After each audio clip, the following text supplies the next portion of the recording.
नमस्कार, मैं मनमोहन मिश्र एक बार फिर आप लोगों के बीच मोदी को लेकर के। माफ कीजिएगा, मोदी के अलावा कोई विषय नहीं है आज के समय में। भारत में कोई समस्या नहीं है आज के समय में। भारत में कोई पनौती नहीं है आज के समय में। भारत में मोदी के अलावा तो बात मोदी की ही होगी। मेरे दोस्त, मोदी भक्त और मोदी सपोर्टर या मोदी के डाबर या मोदी के गुजरात लाबी या मोदी के आसपास के लोग इस हद तक मानसिक दिवालियापन के शिकार हो गए हैं कि कुछ भी बोलते हैं। वैसे नरेंद्र मोदी खुद भी अपने आप को भगवान साबित करने की, माने नॉन बायोलॉजिकल साबित करने की कोशिश करते रहे हैं, लेकिन उनके लोग तो उनका मंदिर बनाकर पूजा करने की भी कोशिश कर चुके हैं। शर्म की बात है। लेकिन चलिए ठीक है, एक अंधेरे में कुछ बात कहना, मतलब भगवान की बात अंधेरे में ही बात हो गई। भगवान से तुलना करना, भगवान बनाना, ये सब। लेकिन इतिहास से छेड़छाड़ करना, इतिहास से खिलवाड़ करना, इतिहास का मजाक उड़ाना, ये निहायत गलत है। कुछ लोग नरेंद्र मोदी की तुलना शिवाजी से कर रहे हैं। शिवाजी का दूसरा जन्म है नरेंद्र मोदी। कभी शेर बिल्ली के रूप में पैदा हो सकता है। खैर, मैं दूसरे जन्म, तीसरे जन्म, चौथे जन्म की पर भरोसा नहीं करता। ये सारी चीजें कपोल कल्पना है, झूठी हैं, मतलब की बात नहीं है। लेकिन शिवाजी की तुलना, मतलब मोदी की तुलना शिवाजी से करना, ये शिवाजी का घोर अपमान है। और अगर दो शब्दों में यह बात कहें कि एक शेर की तुलना एक बिल्ली से की जा रही है, सिर्फ इतना ही नहीं, एक शेर की तुलना एक भींगी बिल्ली से की जा रही है। बिल्ली तो कभी कभी खड़ी भी हो जाती है लड़ने के लिए। कभी कभी जब कोई रास्ता नहीं मिलता तो वो वार करने की भी कोशिश करती है, डराने की भी कोशिश करती है। लेकिन नरेंद्र मोदी भीगी बिल्ली कहा जा सकता है। फिर इससे भी कोई नीचे के जीव हो जिनमें जरा भी गैरत ना हो, क्या बोलते हैं, साहस ना हो, जो ऐसा ही कुछ कहा जा सकता है। शब्द नहीं मिल रहे हैं, माफ कीजिएगा। लेकिन कहने का मतलब, शिवाजी से नरेंद्र मोदी की तुलना करना नरेंद्र मोदी का मजाक उड़ाना भी है और शिवाजी का घोर अपमान करना भी है। कोई सामंजस्य ही नहीं है। एक डीएनए ही अलग है, दूसरा डीएनए ही अलग है। अगर नरेंद्र मोदी के वंशावली और पूर्वज या उनके अगर उसकी बात करें तो आपको वहां हर्षद मेहता मिलेंगे, केतन पारेख मिलेंगे, ललित मोदी मिलेंगे, नीरव मोदी मिलेंगे, मेहुल चौकसी मिलेंगे, नितिन संदेशरा मिलेंगे, या अडानी मिलेंगे, अंबानी मिलेंगे। फ्रॉड से बढ़कर फ्रॉड मिलेंगे, एक से बढ़कर एक ऐसे लोग मिलेंगे। लेकिन अगर कल्पना करके देखिए, शिवाजी नहीं मिलेंगे।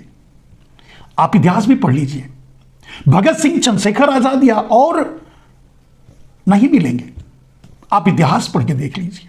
मेरे दोस्त, मैंने कई बार इस बात को जानने की कोशिश की और अब तो ग्रोक से भी पूछ करके बार बार पूछ रहा हूं। ढूंढ कर बेचारा ग्रोक भी एक आध नाम बता पा रहा है। किसी और प्रदेश का नाम ले लीजिए तो लाइन लग जाती है शहीदों की। लेकिन क्या कहूं, कहने का मतलब यह है कि नरेंद्र मोदी से यह उम्मीद करना, शिवाजी की तुलना करना, अब मैं नहीं समझता किस निकृष्ट व्यक्ति ने यह काम किया है और इतना घृणित बात की है। मैं कह नहीं सकता। मेरे पास कोई उदाहरण नहीं, इसके बाद मेरे पास कोई शब्द नहीं बचते मैं जो कह सकूं। शिवाजी की तुलना या नरेंद्र मोदी की तुलना, शिवाजी और नरेंद्र मोदी में सामंजस्य बिठाना या उनकी तरह फोटो दिखाना या उनकी तरह, ये सब कुछ नरेंद्र मोदी का तो मजाक, वो हमेशा ही मजाक ही बने हैं। वो जुमलेबाज हैं, वो डरपोक हैं, वो कायर हैं, वो न जाने क्या क्या हैं, हिंसक हैं, क्रूर हैं, कुछ भी कह सकते हैं आप उनके लिए। लेकिन कम से कम शिवाजी तो नहीं हो सकते, बहादुर नहीं हो सकते, वीर नहीं हो सकते, साहसी नहीं हो सकते। अपने सामने उनके मुंह पे खुद उनको, उनकी असलियत बताने वाले को अगर वो गिरफ्तार करके जेल में डालने की कोशिश करते हैं, ये एक साहसी पुरुष का काम नहीं है, एक छत्रपति शिवाजी का काम नहीं हो सकता। तो किसी का इस तरह से अपमान करना गलत है। कहने के लिए तो कुछ टपंखों ने, उनके डाबरों ने यहां तक कह दिया कि वो विष्णु अवतार है। क्या कहा जा सकता है? कह सकते हैं। वो एक अंधेरे गर्त में है जिसको हम ना प्रमाणित कर सकते हैं और ना ही काट सकते हैं, तो छोड़ देते हैं उनको। कह लो चलो ठीक है, भगवान की उंगली पकड़ करके मंदिर तक ले जाते हैं, कह लो।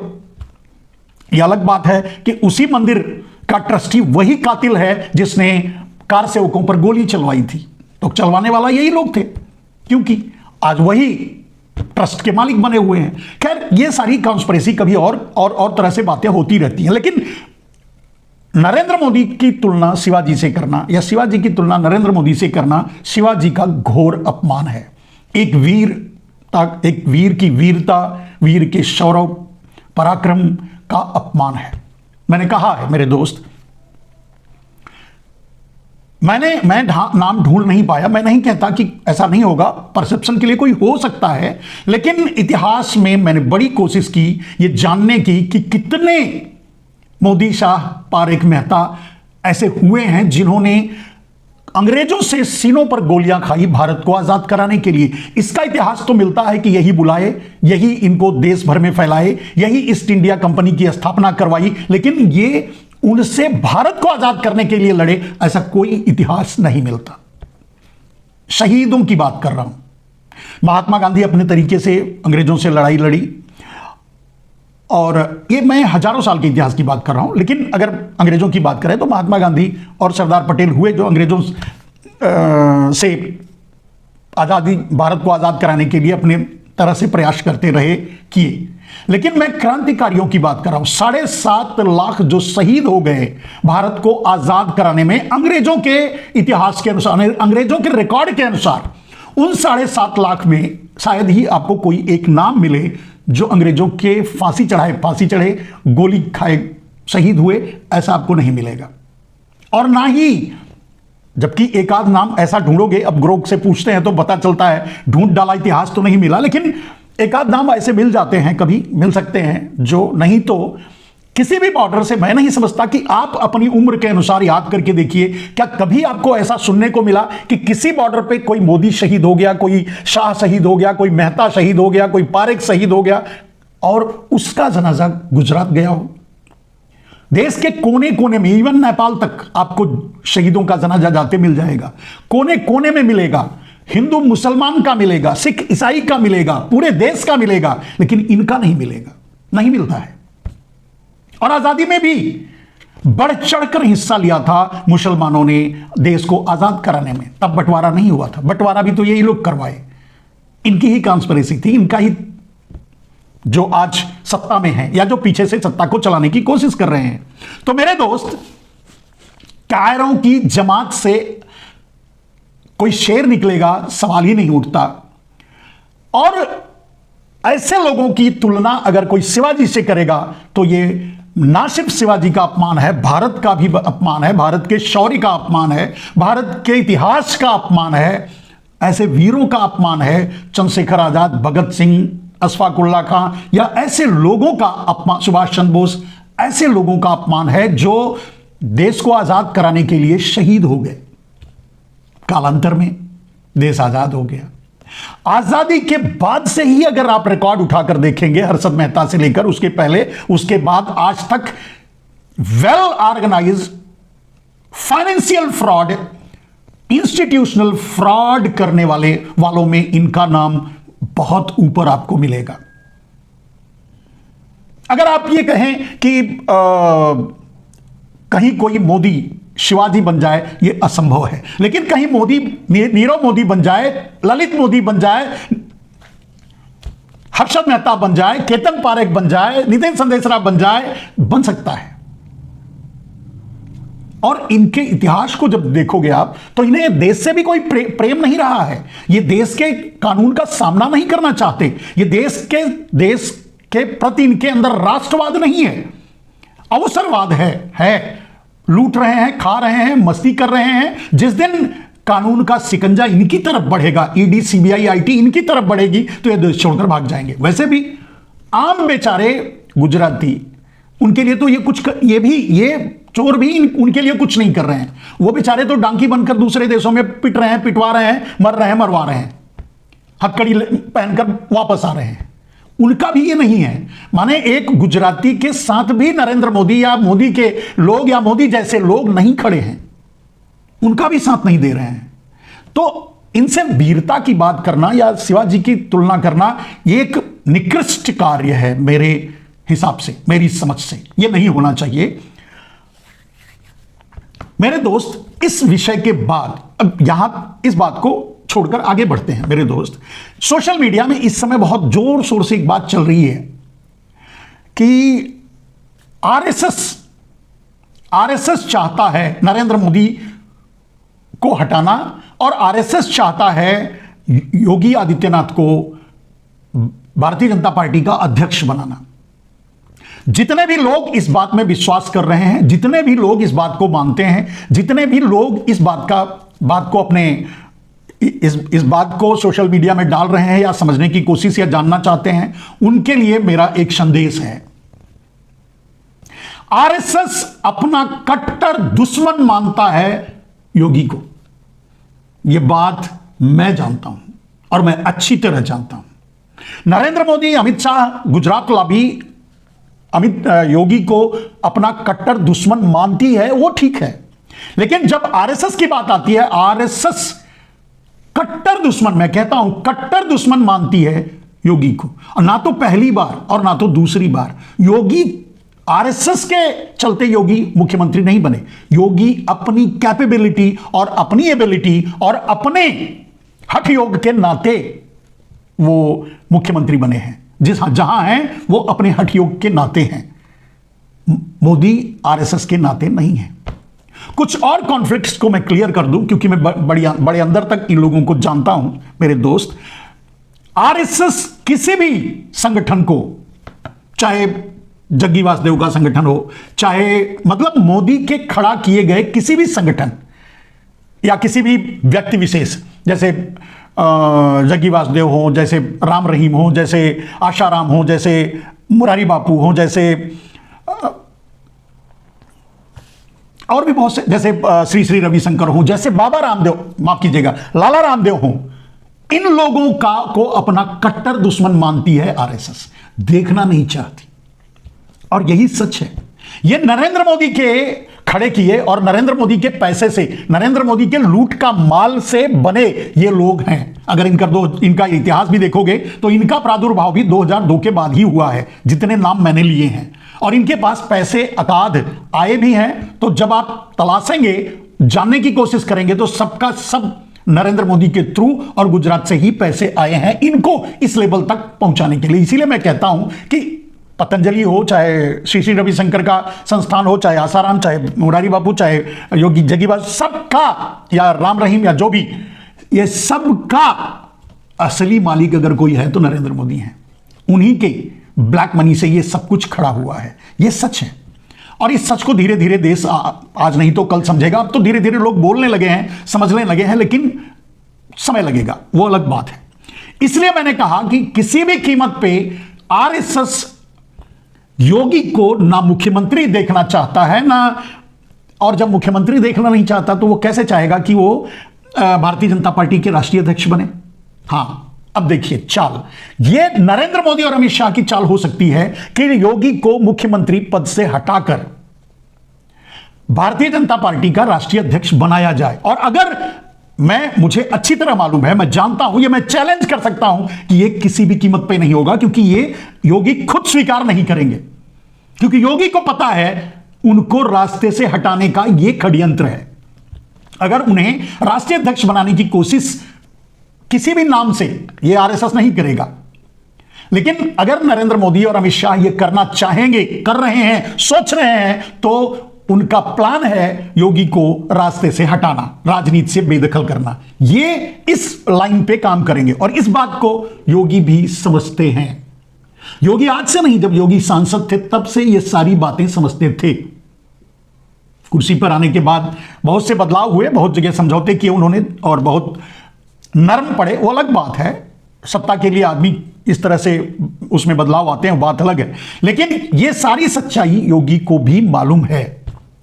योगी किसी भी कीमत पे राष्ट्रीय अध्यक्ष पद स्वीकार नहीं करेंगे। योगी किसी भी कीमत पे उत्तर प्रदेश की गद्दी नहीं छोड़ेंगे, उत्तर प्रदेश का मुख्यमंत्री पद नहीं छोड़ेंगे, क्योंकि उन्हें पता है कि जिस दिन उत्तर प्रदेश के मुख्यमंत्री पद से वो हटे, राजनीति में किनारे कर दिए जाएंगे। और आप जानते हैं भारतीय जनता पार्टी के राष्ट्रीय अध्यक्ष की क्या वैल्यू है, नड्डा की क्या वैल्यू है, कहां चलती है, क्या कर लेते हैं, कहां बोल पाते हैं, कौन सी औकात है नड्डा की। तो वो योगी आदित्यनाथ किसी भी कीमत पे जेपी नड्डा नहीं बनना चाहेंगे। इतनी समझ मैं समझता हूं योगी जी में है। जहां तक मैं योगी जी को जानता हूं, जहां तक मैं समझता हूं, जहां तक मैं उन्हें महसूस किया है, परखा है और समझा है, तो मैं जानता हूं वो ऐसी गलती नहीं करेंगे। तो जो ये सोच रहे हैं कि उन्हें राष्ट्रीय अध्यक्ष बनाया जाएगा, मोदी को हटाया जाएगा, ऐसा कुछ भी नहीं होगा। अब रही बात मोदी के लिए, आरएसएस कायरों का संगठन है, तब भी आज भी इतिहास भी यही कहता, आज भी यही कह रहा, आगे भी आप देखते रहिए। उनमें मोदी का सामना करने की हिम्मत नहीं है। आरएसएस कभी भी किसी का भी मुकाबला करके उसे हराने या उसे घर बिठाने या उससे उसके दायित्व से अलग करने या उसे सजा देने या उसके कर्मों पर बात करने का साहस आरएसएस में नहीं है। आपने देखा मोहन भागवत देवर रानी जेठानी वाले अंदाज में कभी कभी बीच बीच में कुछ बोल देते हैं मोदी पर। उसके लिए भी बहुत सी सफाई देनी पड़ती है उनको, अपने आप को फिर से क्लीन चिट दिखाने के लिए।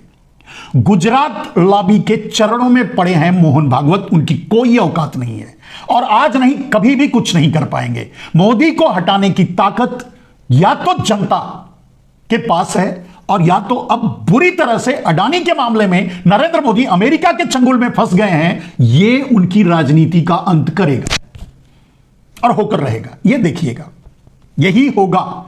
तो जो इस मुगालते में है कि योगी को राष्ट्रीय अध्यक्ष बनाया जाएगा और ये सब, वो सब कुछ नहीं है, ये सारी बातें अफवाह हैं या शगुफा हैं। और ये भी आरएसएस की देवर रानी जेठानी वाले अंदाज का शगुफा है, वो खुद ही जानबूझकर ये करते हैं। जो आरएसएस नागपुर में दंगे होने देता है, करवा सकता है, करता है, करवाता है, वो आरएसएस देश हित में कभी कोई काम कर पाएगा।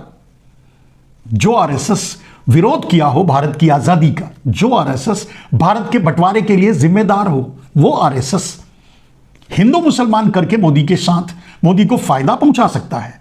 लेकिन राष्ट्रहित का काम कर लेना, राष्ट्रहित के लिए कोई कदम उठा देना, राष्ट्रहित के लिए कोई मजबूत कदम उठाना या आगे बढ़कर लड़ना, या अगर एक बात समझिए, नरेंद्र मोदी ने ध्वस्त कर दिया, मतलब बर्बाद कर दिया इस देश को। महंगाई, गरीबी, बेरोजगारी, भूखमरी, रुपए का अवमूल्यन, पूरा देश बेच करके अडानी को देना, यह सब कुछ करके नरेंद्र मोदी ने भ्रष्टाचार की सारी सीमाएं पार कर दी, खत्म कर दी। उसके बाद भी आरएसएस के चूहा बन करके नरेंद्र मोदी के पांव के नीचे रेंग रहा है। क्या औकात है उसकी, वो क्या कर लेगा। हाँ, वो योगी को हटाने के षड्यंत्र में शामिल हो सकता है। कभी भी आरएसएस योगी को पसंद नहीं करता। मैंने सिर्फ योगी की बात नहीं की, योगी जैसे कोई भी इंडिविजुअल, जैसे मैंने बोला रामदेव, राम रहीम, ये सारे इंडिविजुअल्स को भी पसंद नहीं करते या ऑर्गेनाइजेशन को भी पसंद नहीं करते। आरएसएस अकेला रहना चाहता है इस देश में, लेकिन वो भी कायरों वाले रास्ते से, पीछे से वार करके। जानते हैं, मैंने जिस समय अरविंद केजरीवाल भारतीय इंडिया गठबंधन के साथ दिखे थे, उस दिन से मैं ये कह रहा हूं कि ये स्पाई वेयर का काम कर रहे हैं अरविंद केजरीवाल आरएसएस के साथ मिलकर के। इंडिया गठबंधन के लिए कभी भी खतरा बनेंगे। अभी आप देख रहे हैं कि पंजाब में किसानों की गिरफ्तारी करवा रहे हैं, किसानों पर जुल्म ढा रहे हैं नरेंद्र मोदी की स्टाइल में। आरएसएस और अरविंद केजरीवाल में कोई अंतर नहीं है। अरविंद केजरीवाल आरएसएस के ही थैली के चट्टे बट्टे हैं, उनके ही ये कह सकते हैं कि नाजायज पुत्र हैं। यानी पॉलिटिकल मैं बोल रहा हूं, बायोलॉजिकल नहीं, पॉलिटिकल नाजायज पुत्र हैं। मानिए आप अगर नाजायज एक है, बीजेपी अगर जायज एक सामने से है, तो पीछे से एक नाजायज आप है, उनमें के अरविंद केजरीवाल है। आरएसएस ने ही जन्म दिया है आपको, और यह बात आरएसएस आपके जन्म से मैं जानता हूं, उसके पहले से भी जानता हूं। यह मुझे मालूम है कि अरविंद केजरीवाल को आगे लाने वाले या अन्ना हजारे को दिल्ली पहुंचाने वाले, सब कुछ करने वाले रामदेव थे। ये जिम्मेदारी रामदेव की थी। रामदेव को दरकिनार करके आरएसएस ने आगे बढ़ करके इन लोगों का हाथ थामा और आगे बढ़ाया। रामदेव को इसलिए दरकिनार किया कि रामदेव नरेंद्र मोदी के मैनेजर हैं। इसके लिए कहने का अर्थ यह है मेरे दोस्त, आरएसएस पक्षाघात फोड़े की तरह किसी को थोड़ा बहुत नुकसान तो पहुंचा सकता है, तलवार लेकर सामने से नहीं लड़ सकता। आरएसएस कायरों का संगठन है, इट्स फैक्ट, इसको इससे इनकार नहीं किया जा सकता। और अगर ये इस संगठन में, चलिए इतिहास को छोड़ दीजिए, आजादी के समय ये क्या किए उसको भी छोड़ दें, तो आप देख लीजिए नरेंद्र मोदी के इतने दुराचारों, अत्याचारों, व्यभिचारों, भ्रष्टाचारों के बाद भी अगर ये कुछ नहीं कर पा रहे हैं तो इनकी औकात आपको आज कम से कम समझ जानी चाहिए। तो देश से मुक्ति, नरेंद्र मोदी से मुक्ति दिलाने का काम या तो देश की आम जनता करेगी सड़क पर उतरकर, और या तो फिर कुछ ऐसे संगठन जो नरेंद्र मोदी को पैदा करके लाए हैं यहां, जिनके ट्रेंड हैं नरेंद्र मोदी, यानी अमेरिका और चीन, जिनके बल पे, जिनके पैसे से नरेंद्र मोदी प्रोजेक्ट किए गए भारत में प्रधानमंत्री के रूप में, वो जब चाहेंगे तो नरेंद्र मोदी हट जाएंगे या हटा दिए जाएंगे। और आज अमेरिका यही कर रहा है। अमेरिका ने एक और हमला किया नरेंद्र मोदी पर, ये एलन मस्क के ग्रोक के जरिए। आप देख रहे हैं ट्रंप पर नरेंद्र मोदी का सबसे बड़ा हमला है ग्रोक, जो ट्विटर में है। आज बखिया उधेड़ दे रहा है नरेंद्र मोदी की, मट्टी में मिला दे रहा है उनकी इज्जत की, धज्जियां उड़ा दे रहा है आरएसएस की, धज्जियां उड़ा दे रहा है उनके आईटी सेल की। सब पंगु हो चुके हैं, पस्त हो चुके हैं। आखिर क्यों ये डेटा, आखिर इस तरह से क्यों? अगर कहने का अर्थ यह है कि ट्रंप, मैंने पहले ही कह दिया, जब ट्रंप ने नहीं बुलाया था उस समय जब मैंने वीडियो बनाया तभी यह बात कही थी कि ट्रंप का हमला नरेंद्र मोदी पर तब तक नहीं रुकेगा जब तक नरेंद्र मोदी अपने पद से इस्तीफा नहीं दे देंगे। या तो ट्रंप भारत पे सीधे हमला कर देगा, साथ मिलकर पाकिस्तान के साथ चढ़ाई कर देगा भारत पर नरेंद्र मोदी को हटाने के लिए और नरेंद्र मोदी को डोमिनेट करने के लिए। भारत को भुगतना पड़ जाएगा या भारत को अमेरिका से लड़ना पड़ जाएगा, ऐसी परिस्थितियां बन रही हैं क्योंकि उन्हीं का, नरेंद्र मोदी का ही दोस्त एक सन की पागल अमेरिका की गद्दी पर इस समय बैठा है और वो तब तक नहीं छोड़ेगा जब तक नरेंद्र मोदी इस्तीफा नहीं दे देंगे। देखो, ग्रोक का हमला एक प्री प्लान है नरेंद्र मोदी और आरएसएस पर। और आपको पता है कि एलन मस्क के जरिए ट्रंप भारत को अडानी का पूरा अस्तित्व, यानी अडानी ग्रुप एलन मस्क को दिलवाना चाहते हैं जबरदस्ती। वो भी रस्सी का फंदा अडानी के गले में डालकर टाइट कर रहा है ट्रंप, और बदले में चाहता है कि अडानी ग्रुप पूरा का पूरा और जितनी भी ब्लैक मनी विदेशों में है वो नरेंद्र मोदी अमेरिका को दे दें, यानी एलन मस्क को दे दें। ये डील है और नरेंद्र मोदी दे रहे हैं। देश आपका है, बचाने की हिम्मत है, बचाना चाहते हैं तो आगे आइए, बचाइए।